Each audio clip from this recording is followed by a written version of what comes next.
appease him, for he returned to jotting down his observations. Perhaps I worried for nothing, and I'd be proven wrong.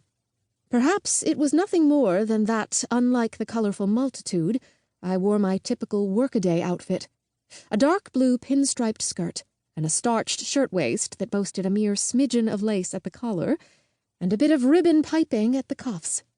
My plain straw boater sat straight and smart on my head, my hair pulled back into a tidy French knot.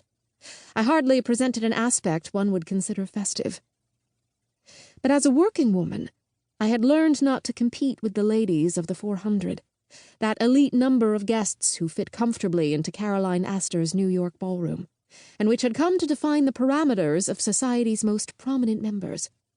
My wearing anything approaching finery today would have been an affront to their sensibilities, an impertinent suggestion that I might be as good as they.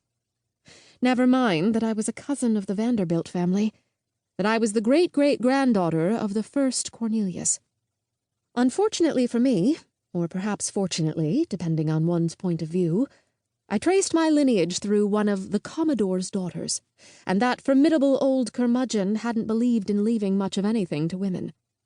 My lack of fortune, combined with the benevolence of a great-aunt who had left me with a house and a small annuity, had led me to what I considered my vocation, and a measure of independence most women never dreamed of.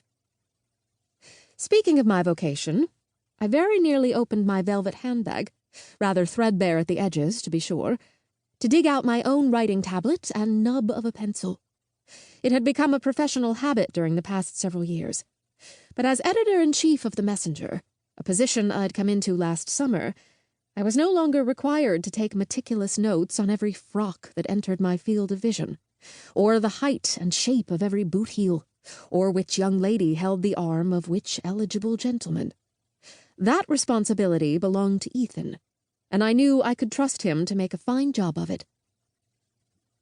"I should move through the crowd now," he said, and I waved him on.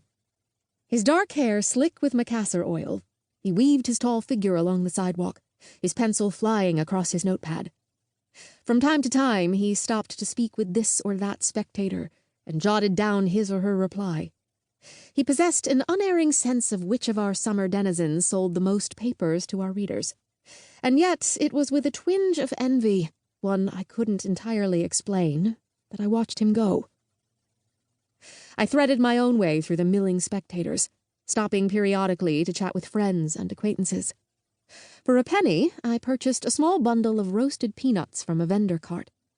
In vain, I searched the faces around me for Nanny, my housekeeper, and Katie, my maid-of-all-work, who had ridden to town in my carriage with me earlier. I couldn't find them, but never mind. We had an agreed-upon place where we would meet later. The crowd stirred with a tremor of excitement, like an electrical current that shivered through the air. Once again, a vague foreboding rose up inside me, and I found myself bracing for, I don't know what, only that it would not be anything good. Then a woman with dark curly hair piled high beneath a hat sporting a bird as large as a cormorant approached one of the objects of Newport's present fascination. I could not have said what color the Dorrier runabout automobile might have been. Giant bunches of blue and pink hydrangeas bedecked every outer inch of the vehicle, along with an artificial tree sprouting American Beauty roses growing behind the leather seat. My relative, Alva Belmont, primly mounted the running board and climbed unassisted into the vehicle, where she stood on the floorboards facing out over the line of similarly decorated vehicles stretched out behind her toward Bath Road. In many respects, these motor cars didn't appear much different from ordinary carriages, except for the engines mounted beneath the chassis or behind the seats. Aunt Alva had organized today's event, and now, at her signal, the other participants began clambering into their flower-strewn automobiles and readying themselves for Newport's first-ever auto parade.